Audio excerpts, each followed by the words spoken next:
नमस्कार बच्चों, BA second semester 3 5वां पाठ है। महादेवी वर्मा की कविताएं हैं। जो इसमें तीसरी कविता है दुख की बदली।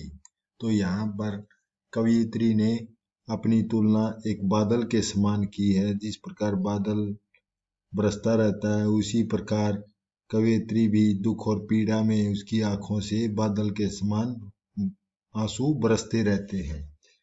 तो सबसे पहले हम इस कविता का सार करेंगे। प्रस्तुत कविता महादेवी वर्मा की रचना संध्या गीत में संकलित है। जो दुख की बदली कविता किसमें है? संध्या गीत में। तो महादेवी वर्मा ने वेदना और करुणा की कवयित्री के रूप में प्रसिद्ध है और यहाँ कवयित्री ने अपने ऊपर नीर भरी दुख की बदली का आरोप किया है, यानी कि बादल का आरोप किया है। जिस प्रकार बादल बरसता है उसी प्रकार कवयित्री भी के आंखों से पानी बरसता है। जो बदली होती है, बदली बादल को बोलते हैं। बदली को आत्मा के रूप में और नीर माने पानी को प्रेम के रूप में चित्रित किया गया है।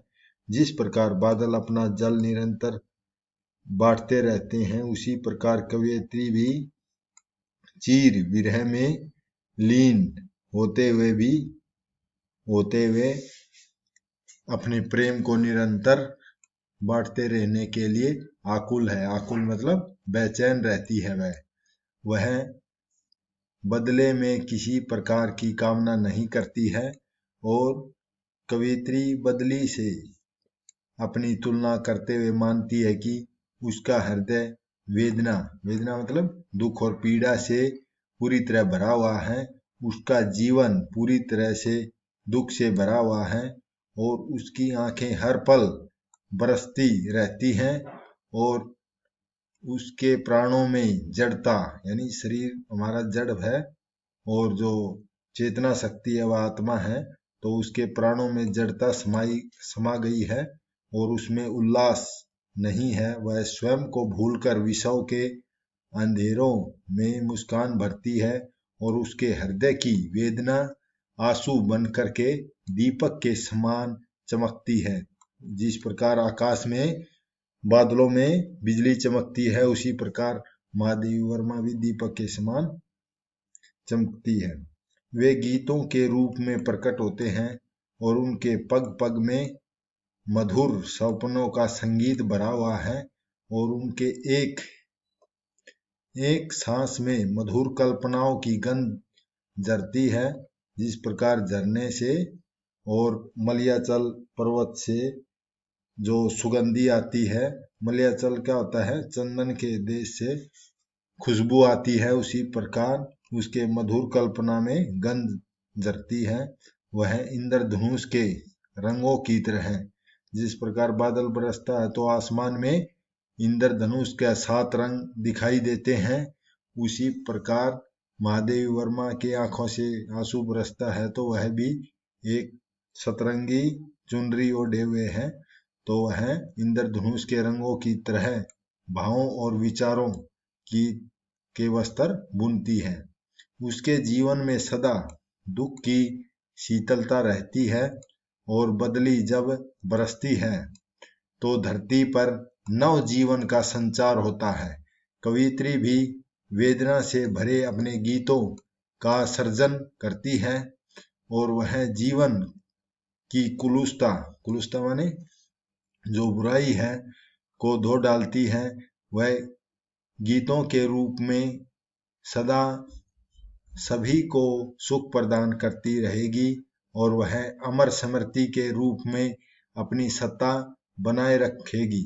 कवयित्री मानव जीवन की जो नश्वरता है को व्यक्त करते हुए मानती है कि बदली माने बादल जिस प्रकार आकाश में प्रकट होती है उसी प्रकार वह भी आज तो कल यहाँ से चली जाएगी। जैसे बादल बरस कर चला जाता है उसी प्रकार कवयित्री भी आज यहाँ है, मृत्यु के बाद वह भी चली जाएगी। इसका ये सारांश है। अब हम इसकी प्रस्तुत पंक्तियां हमारी आधुनिक हिंदी कविता में संकलित दुख की बदली कविता से ली गई हैं। इसकी कवित्री महादेवी वर्मा है।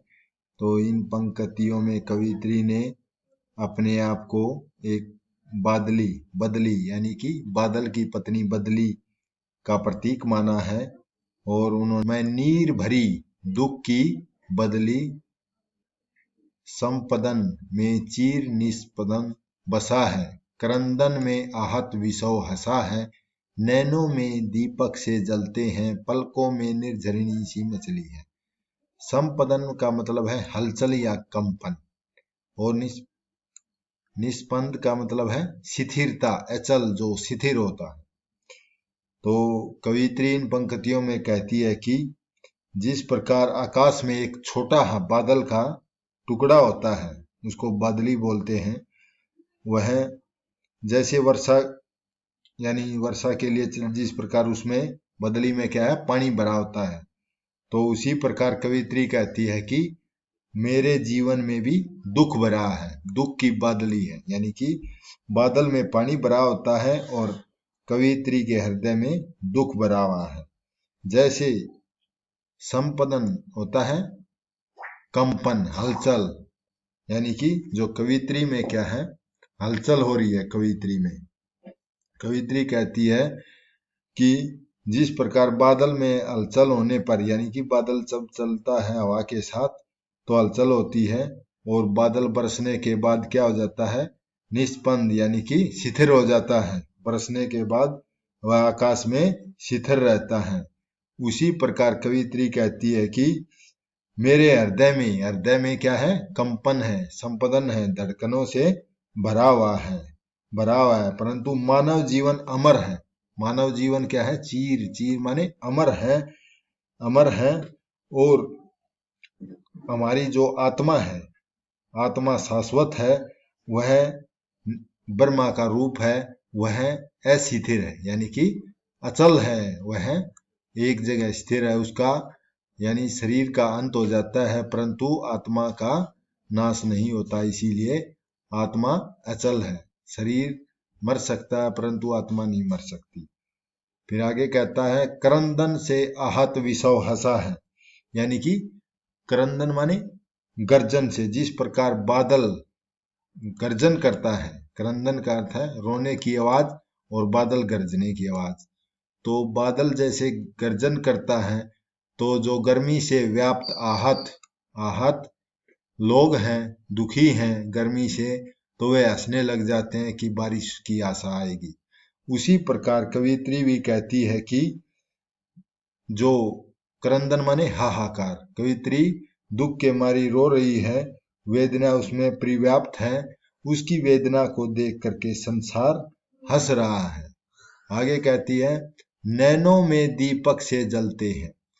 नैनों में, जिस प्रकार बादलों में, आसमान में बादलों के अंदर से बिजली चमकती है, तो यानी कि बादलों में बिजली रूपी दीपक जलती रहती है। उसी प्रकार महादेवी के नेत्रों में भी जो प्रियतम अपनी आत्मा रूपी परमात्मा के दर्शन के लिए अपनी आंखों में दीपक जलाए हुए हैं, अपनी आंखों रूपी दीपक को हमेशा जलते रहते हैं, उसकी आंखों में अपना आत्मा रूपी परमात्मा के दर्शन के लिए, यानी कि आंखों को बिछाए रहती है अपने परमात्मा के प्रतीक्षा में। आगे कहती है पलकों में निर्झरिणी सी मछली।